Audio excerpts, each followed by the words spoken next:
તો Rajkot ST bus સ્ટેશનમાં માથે ભમતું જોખમ. છત પર લગાવેલી પંખાની પાંખ ભંગાર હાલતમાં જોવા મળી રહી છે.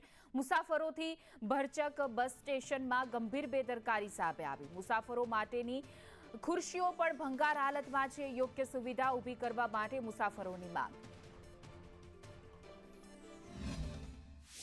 ફરજિયાત છે ને, સમૂહ કરવું ન કરવું તમારે ધ્યાન તો રાખવું પડે છે ને થોડુંક. કે ધ્યાન ન રાખો તો આ પબ્લિકને શું દશા થાય છે એ તમારે જોવું જોઈએ કે નહીં, કે આમાં ડેપોમાં બેઠું જ રહેવાનું છે. સરકારની જવાબદારી છે, ત્યાં ધ્યાન કોઈ દેતું નથી સાહેબ. પેસેન્જરની સલામતી જ નથી. આમ જે કાંઈ કરવું કરે સત્તાધારીએ ધ્યાન દેવું જોઈએ.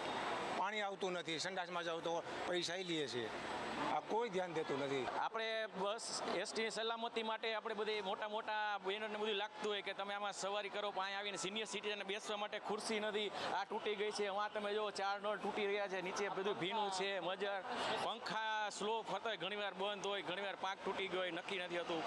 નીચે બેસવામાં પણ અત્યારે જોખમ જેવું લાગે. રાજકોટમાં કરોડો રૂપિયાના ખર્ચે બનેલા બસ સ્પોટને લઈને વિવાદો અવારનવાર સામે આવતા જ રહે છે. આ વખતે વિવાદ થયો છે મુસાફરોની સલામતીને લઈને, કારણ કે બસ સ્પોટની જે લોબી છે તેની અંદર તોતિંગ પંખાઓ નાખવામાં આવ્યા છે, પરંતુ આ તોતિંગ પંખાની 2 પાંખો છે એ અચાનક જ તૂટી પડી હતી. આમ તો આ પાંખોને મજબૂત માનવામાં આવતી હતી. જ્યારે એસટી બસ સ્પોટ બન્યું હતું ત્યારે કહેવાતું હતું કે આ પંખા છે હવા ફેંકશે અને મુસાફરોની સુવિધામાં વધારો કરશે, પરંતુ અવારનવાર એસટી બસ સ્પોટ છે તેની અંદર જે મેન્ટેનન્સનો અભાવ છે અને આની જાળવણીનો અભાવ છે તે અત્યારે સ્પષ્ટ રૂપથી જોવા મળી રહ્યો છે.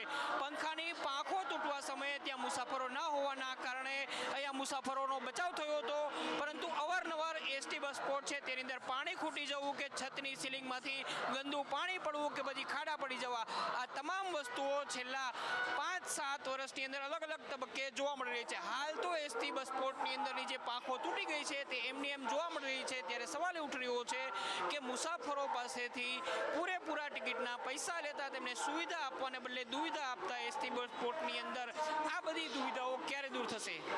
કેમેરામેન માધવ ભટ્ટ સાથે મયુર સોની, સંદેશ ન્યૂઝ, રાજકોટ.